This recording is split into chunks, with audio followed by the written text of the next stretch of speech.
The entire camp is suffering from the effects of the lack of food, but James is suffering more than most. Crackers is not overly happy today. He's just a bit down and he's a bit fed up with things, I think. He doesn't feel too great. He is tired, he looks drained. OK, here we are at Glastonbury. We've just seen the last band. It's been raining all night and all day. Kings of Leon on next. Ah, the atmosphere is great. We're all rocking. Overnight, a tropical storm has ripped through camp. Island cook Joe is preparing the last remaining papaya to be shared amongst the group. It's pretty tough out here, and it's like making food out of nothing, really. Just want an avocado. Absolutely craving an avocado and a poached egg. You don't talk about life anymore. You don't talk about each other's stories. You're talking about food.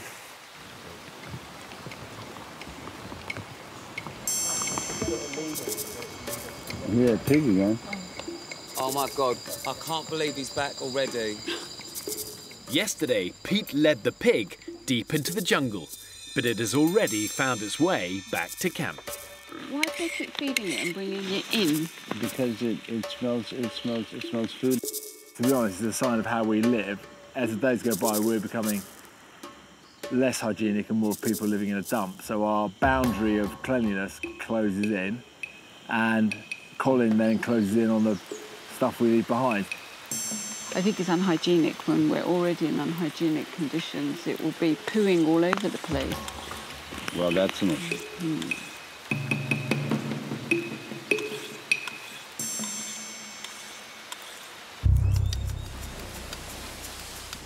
What can I do? I think you can start to do, actually, Crackers. In fact, I'll do it.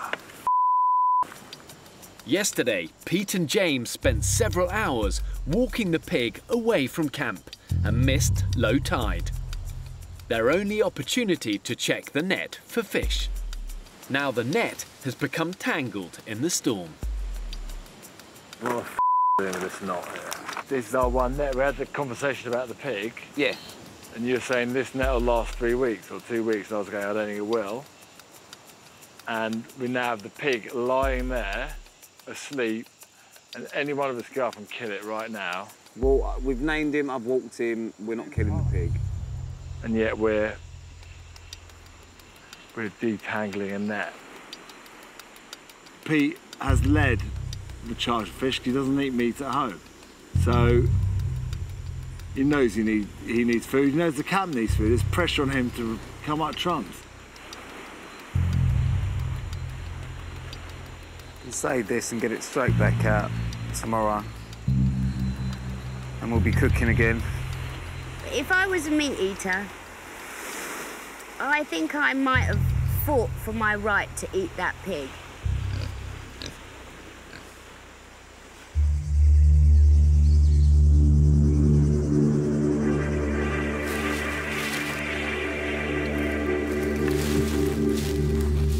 I'm hungry. Frustrated by his failure to provide food for the group, and with pork and fish off the menu, Anthony has headed out into the jungle again, this time on a solo hunt. I feel like my legs are shackled, and every footstep I'm carrying a big boulder behind me. I work so hard and sacrifice so much and give it everything, yet I never seem to get what I feel like I deserve. I haven't got my wind. I go out on my hunt, and so far I've brought nothing back. Is that a pig? I heard a pig snort. Definitely, it's quite an unmistakable sound. So, like that.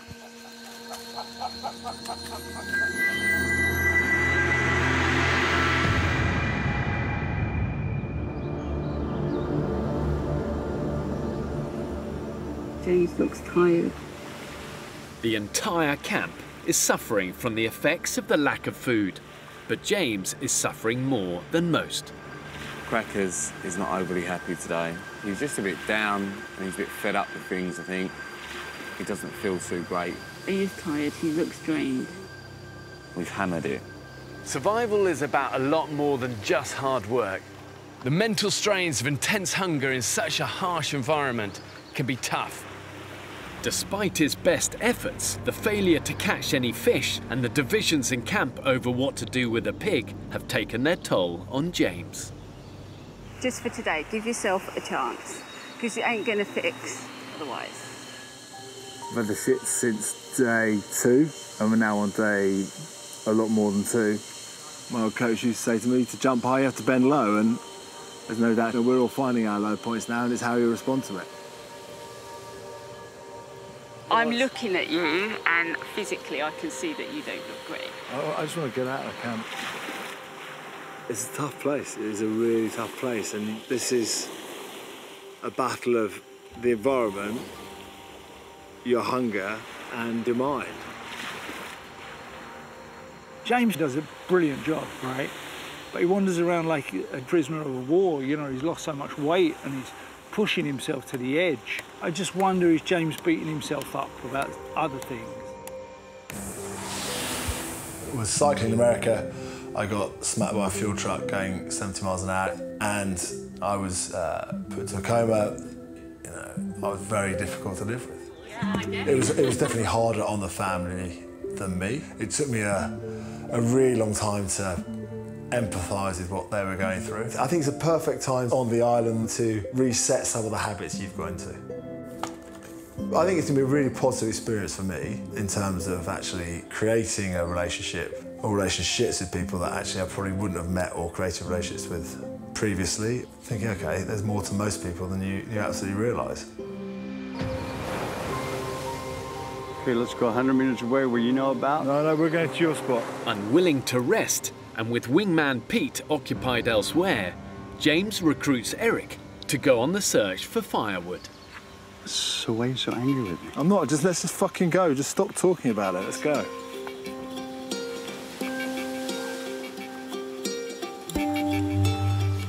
Every single one of us is unhappy. Every single one of us is cranky because we were so desperately hungry. James is not a gentle giant.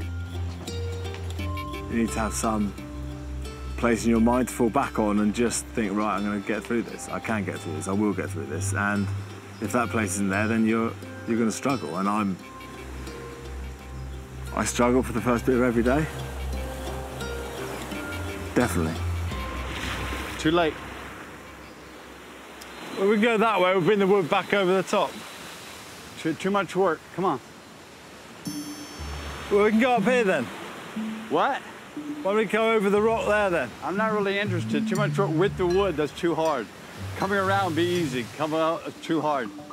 Will I get it at the next low tide?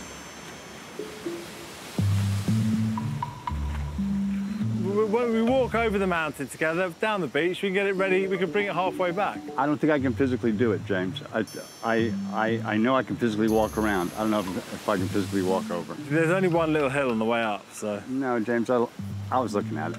OK. He's been a bit cantankerous.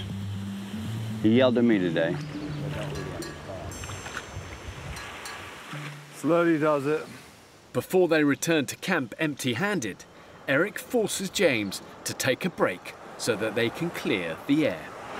One of the things coming on here I was worried about was that I would get frustrated and blow up. And I know I've blown up a few times here, but that's one thing I wanted to control. And also, some of the things I'm really lucky to have, I take for granted. What I'm struggling with is missing home. I miss the kids enormously. I want to have a conversation with my wife that I probably haven't had and should have had over the last 5 years now. I don't know how she stuck with me for a few years in the way I was behaving after my accident, and I'm definitely different to the person she married. I just want to tell her that some of the reasons I've had for the way I've approached life have been excuses rather than reasons.